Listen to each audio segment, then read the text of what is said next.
There is a giant bird that is taking over Vietnam's hot plates. And it makes no sense.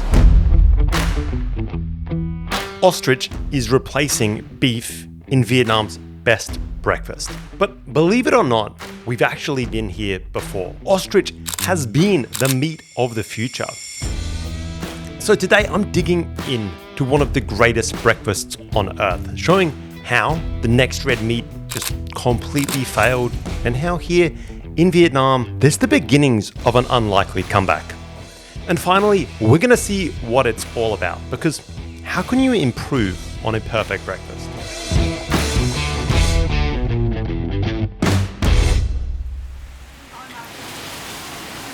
Good morning, people. Welcome to rainy season in Saigon. Today, we are starting off with the best breakfast in all of Vietnam. That is bon air. Sizzling beef, egg, pate, wash it down with a cold iced coffee. What is better than that? There's something about the sizzle that draws you in. It's morning in Vietnam, and if you're lucky, you've stumbled upon a dish that captures the essence of this country's love affair with food. This is bon air. Bon air. Bon air. Bon air. Bon air. Bon air. A breakfast that is as simple as it is spectacular. It's a dish that's easy to love, hard to forget, and one that I keep coming back to time and time again. Bon air, one of the classic Vietnamese breakfasts, something you don't typically see overseas, but that is 100% one of the primary breakfasts that you can get all over Vietnam. In fact, who doesn't love this combination, steak and eggs, but with that Vietnamese twist? Really, pretty sensational dish.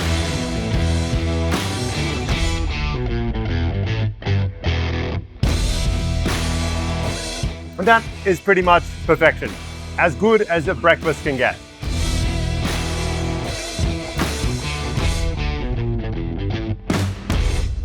But there's a twist happening with this classic.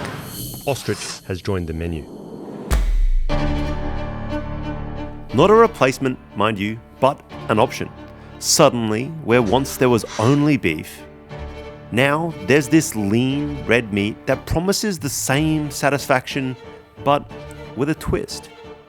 And it got me thinking, what's the deal with ostrich in Vietnam? Why is it showing up on the menu now, replacing or at least competing with beef in a dish that's as classic as bon air? As far as I've known, ostrich has been a failed meat. In the early 1990s, a new farming craze swept across the United States and Australia. A craze that promised a revolution in agriculture, a sustainable alternative to traditional livestock farming. This was the dawn of the ostrich industry. At first glance, ostrich farming seemed like a brilliant idea. The meat was remarkably similar to beef, leaner, lower in cholesterol, and higher in protein. In a world that was increasingly concerned with environmental sustainability, ostrich meat appeared to be a perfect solution. Ostriches were highly efficient animals. They had feed conversion ratios that were far better than that of beef. In simple words, you put in less feed, but you get the same amount of meat out. The efficiency extended beyond feed. Ostriches also required far less water. They were less environmentally impactful. They required less land, they had lower carbon footprints. And this combination of efficiency meant less environmental impact, and for farmers, the potential for significantly higher profits. Lower input costs, less feed, less water, less land, paired with a product that could be marketed as both sustainable and healthy. It seemed like a recipe for success. Add to that the multiple revenue streams from feathers, leather, and even the eggs. Ostrich farming was poised to be the next big thing in agriculture. And boom, it did. In the United States alone, the number of ostrich farms exploded, with as many as 2,500 to 3,000 farms by 1995. Texas became a hotspot, with vast lands being repurposed to house these towering birds. The trend wasn't confined to America. Australia saw over 1,000 ostrich or emu farms spring up during the same period. Investors poured in, buying up breeding pairs at astronomical prices. A breeding pair of ostriches in the US could fetch between $30,000 and $80,000. In Australia, prices were lower but still significant, ranging from 20,000 to 50,000 AUD. Even emus, a smaller, non-relative but similar looking bird, saw similar speculative investment.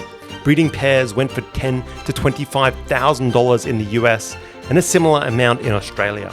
The market was estimated to be worth over $2 billion globally by '96, driven by the combination of speculation, high hopes, and the belief that ostrich meat would soon be a common sight in supermarkets and on restaurant menus worldwide.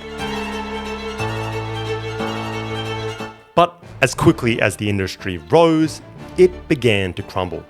The first cracks appeared in the form of consumer demand, or rather, the complete lack thereof it. Despite all the promise, ostrich meat remained a niche product. The industry had failed to educate the public on its benefits, and without a strong consumer base, the market couldn't sustain the prices that had been set during the boom. And then there was the reality of farming ostriches. These were not just feathered cattle. They were faster, smarter, and more difficult to manage. Ostriches could run at speeds of up to 45 miles per hour, making them a challenge to contain. They were prone to stress, which could severely impact the growth and reproduction. Many farmers found themselves underprepared for the unique challenges of ostrich farming, which led to high mortality rates and increased costs. As more and more farms opened, the market became oversaturated. The speculative bubble burst and prices for breeding pairs plummeted. Farms that had once been seen as the future of agriculture were suddenly struggling to just even stay afloat. And by the late 90s, the ostrich industry, it had largely collapsed. Thousands of farms were abandoned. And the investors who had sunk fortunes into breeding pairs and the infrastructure were left with little to show for it.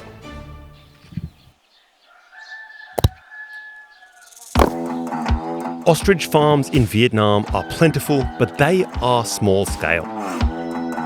They're not the massive operations you might have seen in the US and in Australia. Just a handful of staff are able to manage a staggering amount of birds.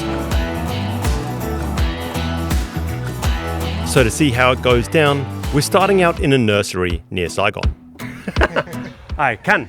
What is the main business here? Are you guys farming these guys for the meat, for the eggs, for the leather? What's the product? Tụi em chủ yếu là sản xuất con giống, xuất con giống đi con nhỏ. Today we're going to see exactly what it takes to take a baby from almost egg through to its final harvestable form. See if it's worth it.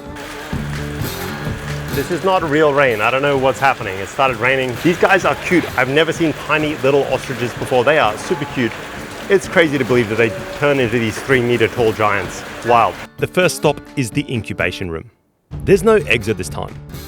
All right, guys, in this corner, we have these newborn baby ostriches. Wow, just 2 days old babies. These things are cute. They're on a raised plastic matting to separate them from the dirt, and they've got bandages around their feet. Some have their legs tied together so that they can walk in a more manageable way. And at this stage, it's quite clear that they're being very carefully monitored. Moving down the barns, we next come across 15-day-old birds. They're bigger, stronger, no more bandages, but they're still on the raised platforms, scurrying around, eating duck feed. At this stage, they're already kind of looking like lanky chickens with some pretty cool patterns, but they certainly don't look like ostriches. These guys are like much more curious at this age. They're not scared of me at all, and they're just 1 month old. And at this stage, they're pretty huge already. All right, guys, I've been told I can just pick one of these things up. Seems a little bit odd to me. I've never really held an ostrich before. Maybe they bite, who knows? I'm gonna try grab one of these big ones. All right, there he is. There's a big ostrich. It is crazy. This is just 1 month old. Already that's like one hell of an animal. I think that's gotta be like a good 4 or 5 kilos. That's bigger than any chicken you're ever gonna have in your life. And so maybe that's why there is, or was, such a potential business here. I mean, that's just a lot of meat for a creature that's only 1 month old. I'll put him down because I don't know what I'm doing. Oh, it's pretty clear where this immense size is gonna come from. These birds are just built different.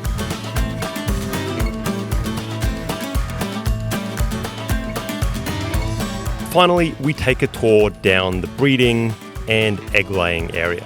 Each of these rows, they have like one male, two females. What is the deal with this setup? Is this for breeding? Setup nó như thế này là để nó đạt cái tỷ lệ phôi là tốt nhất. Cho con đà điểu máy là nó sẽ đạt tỷ lệ phôi là khoảng ở 90%. And how often do you get eggs and babies? Một năm tụi em sẽ lấy trứng một lần và bắt đầu là vào giai đoạn sinh sản của nó là từ tháng 11 năm nay tới khoảng là tháng 5, tháng 6 năm sau. I see. And how many eggs do you get in that time? Một mùa như vậy là tụi em ở đây thu hoạch được khoảng cỡ 60 trứng. 60 eggs? 60 trứng là một con. Rồi. Wow, that's crazy. That's a lot of babies.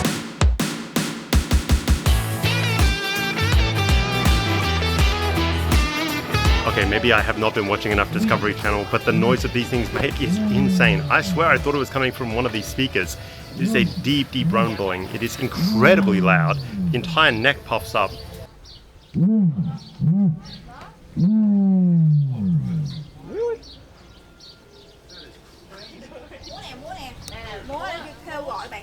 Maybe I'm ignorant. I had no idea. These baby birds end up in farms like these in Ba Vi, a high altitude region not that far from Hanoi.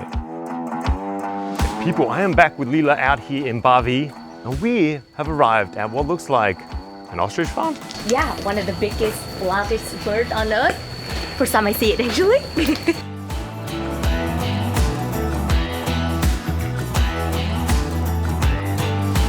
How do people make money from the ostriches here? What are they selling? Thịt này, các loại thực phẩm, đồ phẩm của nó trong người tất. Nó chỉ bỏ một ít lòng già thôi. Lông, da cũng được hết. And the roadsides here are just lined with vendors selling everything about ostrich. So this is the kind of like vibe that's going on here in the city of Ba Vi. It's just kind of like these random stores dotting along the road selling ostrich meat, eggs, sausages, anything made of ostrich. It's just kind of like an odd vibe in Vietnam, and I mean, hell, it's odd anywhere in the world to just be selling ostrich on the roadside. Obviously, it's not every day you get a chance to try some ostrich sausage. Vietnamese sausages called giò. They're wrapped in banana leaves, boiled, and they make for a pretty tasty snack. Lila, we have Giò đa điểu. giò đa điểu, and this was made fresh this morning. Yes, they butcher 3 a.m. in the morning, and we literally eat the fresh one out of the Okay. farm. I was going to say I feel bad, but I don't. They're not that cute. I don't feel All right, bad. you do it. You know what we're going to do.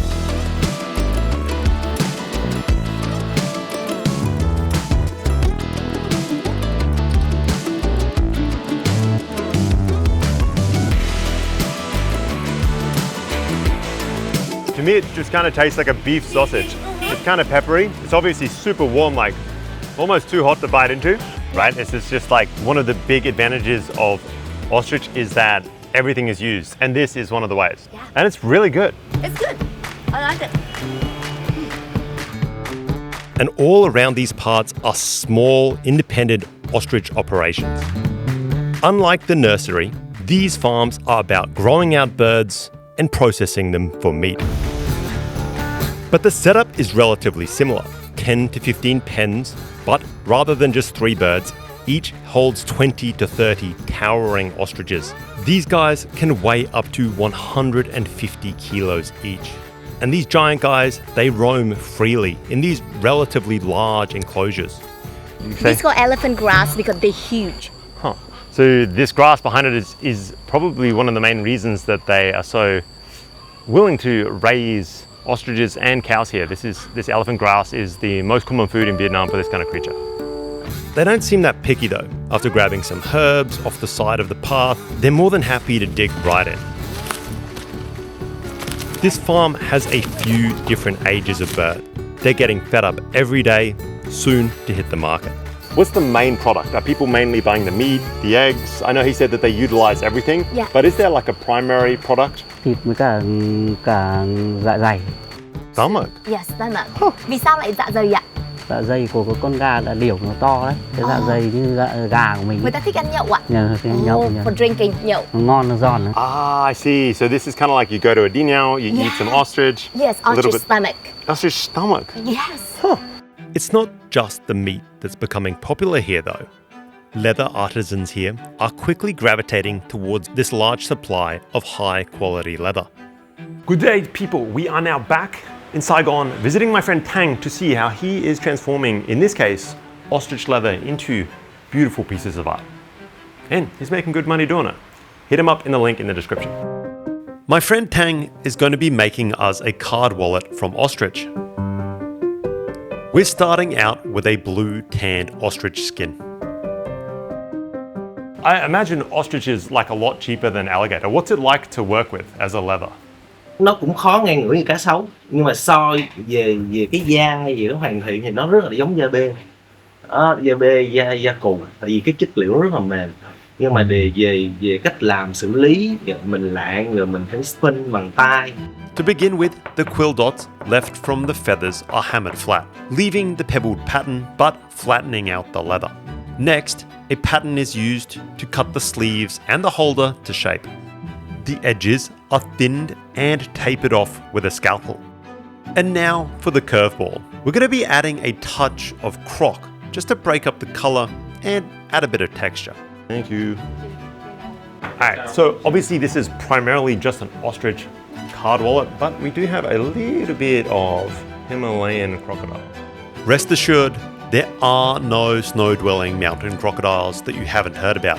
This is just a fancy name for crocodile leather with a gradient that the sales guy is going to tell you is designed to evoke the essence of snow-capped mountains. And this croc is real pretty and all, but I've been told that you've got to be a little bit careful about where your skins are being supplied from. Guys, one of the big controversies with raising crocodiles for leather is not necessarily the inhumane conditions that a lot of farms keep them in, but a lot of the big brands like Louis Vuitton, Hermes, stuff like that, they own the farms in Australia and they keep the crocodiles in solitary confinement so that they don't damage the leather. Like any slight imperfection on the leather can cause a massive decrease in price. And so it sort of encourages pretty inhumane living conditions. Once everything has been cut to shape, the wallet is then stacked in place. The edges are sanded flat to ensure a perfectly flush finish. Edge painting now begins, and the thread holes are hammered in place.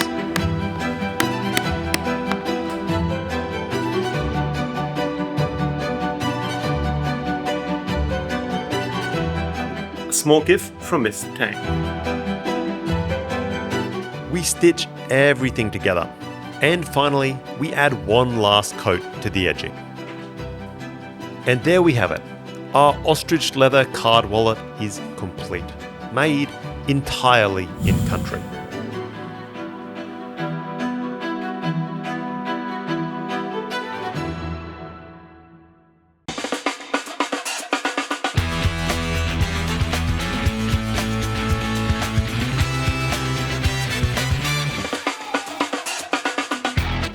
All right, here it is. It's a pretty large steak, I've got to admit.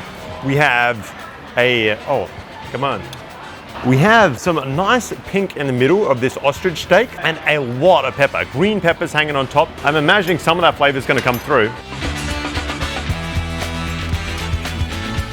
One thing, guys, it's actually pretty tender, which is kind of surprising to me. I don't know why. I guess it is a bird. I think if you were blindfolded, you would have really no way in telling that this was, in fact, ostrich. I guess that would be a tough pick. But yeah, it has just a really, really beefy flavor. Guys, if you like this deep dive into the ostrich industry here in Vietnam, you are gonna love this video that I did on the crocodile, leather and meat industry here also. It is fascinating, check it out. Thanks for watching.